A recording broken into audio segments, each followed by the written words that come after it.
Hello everyone, এটা হচ্ছে দিদির বিয়ের পরদিন ভিডিও। আগের দিন বিয়েতে বেঁচে যাওয়া যে মাংস ছিল সেটা দিয়েই পরের দিন মাসি পকোড়া করেছিল, মানে আর কি বড়া টাইপের করেছিল, সেটাই আমরা সবাই খাচ্ছিলাম।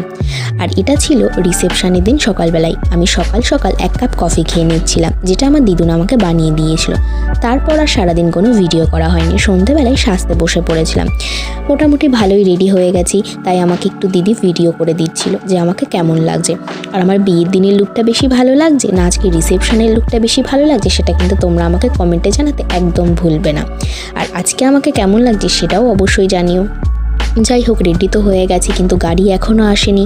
এই ঠান্ডার মধ্যে 1-1.5 ঘন্টা আগে থেকে রেডি হয়ে বসে থাকা কিন্তু বড়ই চাপের। তারপরে টোটোতে বসেছিলাম, যেহেতু রাস্তার পাশেই টোটোটা দাঁড় করানো ছিল, প্রচণ্ড ঠান্ডা লাগছিল, আরও গ্রাম এলাকা, তাই চাদরটা গায়ে দিয়ে বসেছিলাম। কেমন ভূতের মতো লাগছে না আমাকে? কিন্তু আদেও আমাকে ওরকম দেখতে লাগছিল না, আমাকে প্রচণ্ড সুন্দর দেখতে লাগছিল।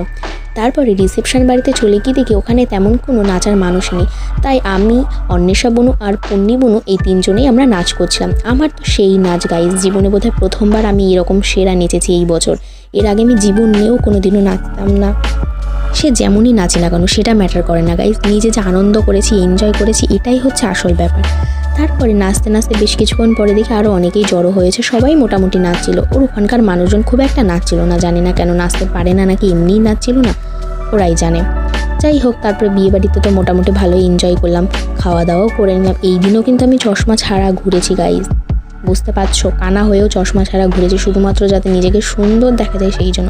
আর নাচে তো কোনো শেষ নেই, আর এত সুন্দর আলো, তো এতে যে কি দেখা যাচ্ছে আমি জানি না। আমার মা ভিডিও করে দিয়েছে, কি ভিডিও করেছে আমি তাও জানি না।